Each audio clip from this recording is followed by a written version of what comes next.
Совсем скоро, 23 марта, день, который 10 лет назад изменил судьбу народа Чеченской Республики. Этот день невозможно забыть, потому что именно тогда был сделан выбор в пользу светлого будущего. В этом году Конституция Чеченской Республики исполняется 10 лет. В этом выпуске речь пойдет о заместителе председателя парламента Чеченской Республики Идрисе Усманове.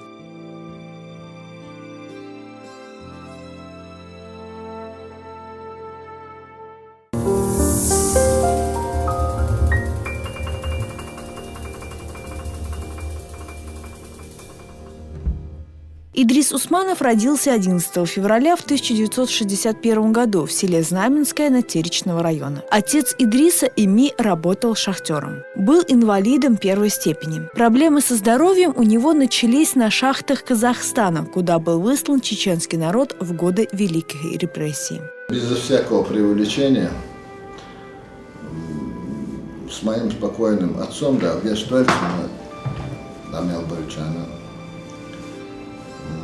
у меня бывали очень частые, скажем так, обсуждения по вопросу нашего выселения, несправедливого выселения в 1944 году, 23 февраля. И мой отец это очень хорошо помнил. День высылки, он был 29-го года рождения, довольно-таки уже, значит, был взрослый парнишка, когда выселяли.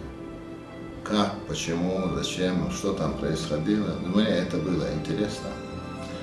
И эта тема для меня вообще, она с тех пор всегда проходила красной нитью, скажем так, по моей жизни. Как признается герой нашей программы, он был спокойным ребенком. Активным спортивным играм он предпочитал шахматы и книги. И, как говорит он сам, был активным читателем в местной библиотеке. Больших наклонностей вообще к спорту не было никогда. По большому счету. Я по большому счету несколько, скажем так, другого плана уклада. Был, наверное, и ученик, и школьник. Не был ни круглым отличником, однозначно, но увлекался чтением. Мое основное было хобби это.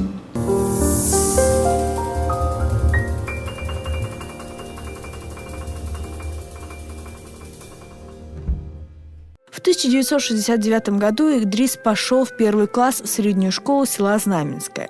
Прошло много лет, но он помнит своего первого учителя, а точнее учительницу. Тамара Михайловна, фамилия, по-моему, Попова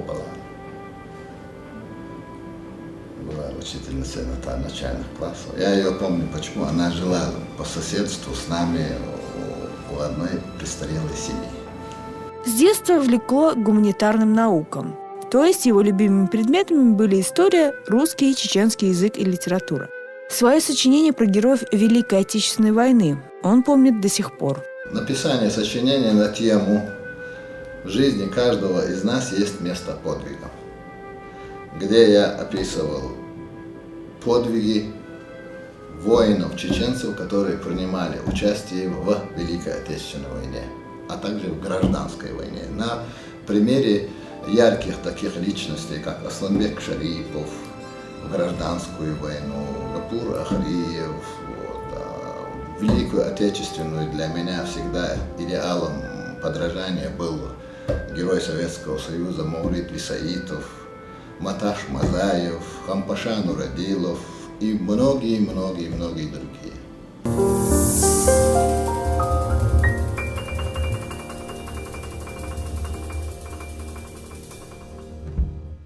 В 1979 году Идрис получил аттестат об образовании. После этого он отправился служить в ряды советской армии. Служил, кстати, далеко, а именно в небольшом городке под Берлином, на территории тогда еще Восточной Германии. Самым запоминающимся, моментом, может быть, была встреча с немцами. Потому что я и мои ровесники, солдаты, воспринимали немцев как фашистов. И несколько, скажем так, было шокирующее явление, контакт непосредственно с немцами. Конечно, этот миф потом был развеян, этому все разобрались. Отслужив 2 года в звании старший сержант, Идрис вернулся в родные края. По его мнению, армия сыграла в его жизни большую роль. Именно она подготовила его ко многим жизненным трудностям. Это настолько была безупречная школа воспитания, это была настолько, значит, поставлена, скажем так, вот, система воспитания молодых людей, которым прививалось все в этой жизни. Практически для чечено-ингушей, для чеченцев, приоритетом, значит, молодых людей армейского призывного возраста была служба в армии.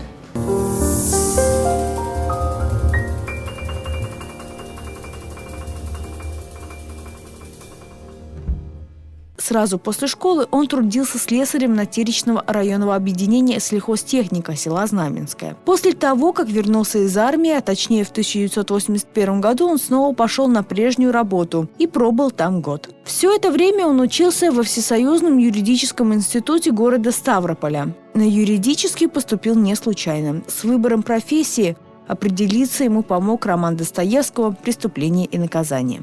Я уже в начале, когда начинал читать, уже никуда не денешься, нужно сдавать, отвечать по предмету. Потом раз, второй.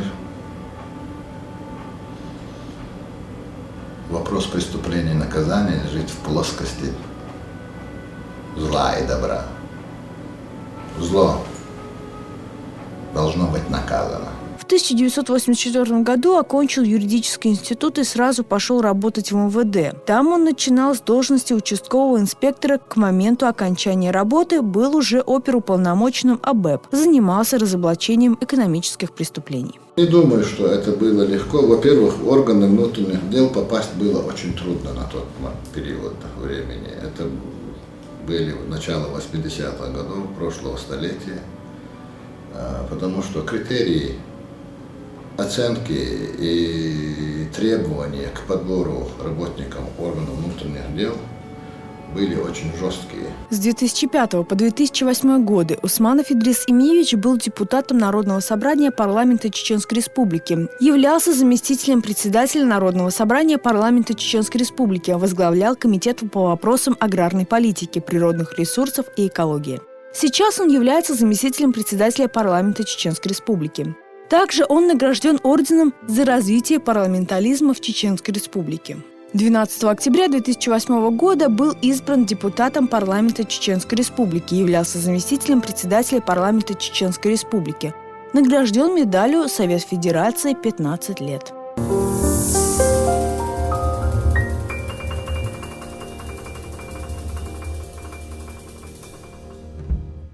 Многие, кто близко знаком с нашим героем, знают, что он не был членом инициативной группы, не работал близко с первым президентом Чеченской Республики, героем России Ахмад Хаджи Кадыровым. Но им оказывалась немалая помощь в организации самого референдума.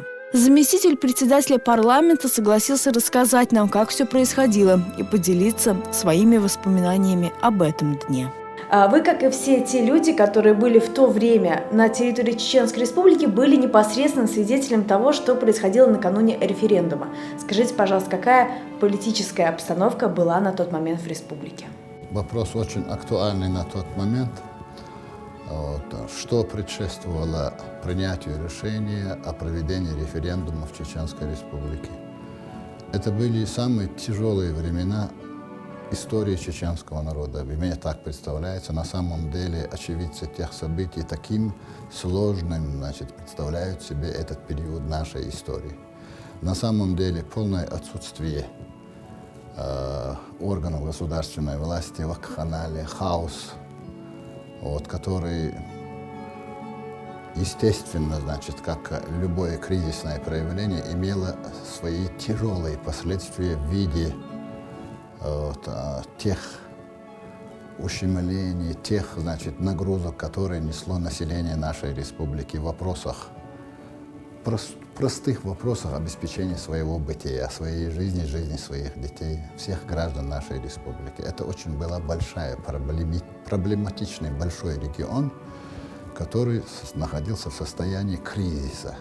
А какая была на тот момент социально-экономическая ситуация в Чеченской Республике? Вы знаете, я на тот период времени работал непосредственно на хозяйственной работе. Представьте себе, что в республике только прекратились активные боевые действия, которые имели очень тяжелые последствия в виде разрушенной промышленности, инфраструктуры, социально-экономической сферы. Практически республика находилась, скажем так, в таком на нулевом балансе своего развития. Вы не были членом инициативной группы, но были участником организации самого референдума. Расскажите, пожалуйста, как проходил процесс организации и сам референдум? Вы знаете, да, действительно, я не был ни членом инициативной группы, ни членом Конституционного собрания Чеченской Республики. Очень скептически относились, с сомнениями, опасениями относились к вопросам самой возможности проведения референдума. Главным и всеобъемлющей, скажем так, заслугой сегодняшнего главы Рамзана Ахматовича Кадырова является о том, что он сумел обеспечить безопасность проведения. Совместно с федеральными структурами силовыми, имеется в виду, все вышли на референдум, постольку, опять же, повторяю, что феномен Ахмада Абдулхамидовича Кадырова заключается в том, на мой взгляд, и я в этом убежден, что он сумел убедить население Чеченской Республики, что референдум необходим. Необходим каждый голос, каждое волеизъявление каждого жителя Чеченской Республики. Спасибо большое за беседу. Я благодарю вас за уделенное мне время. Да.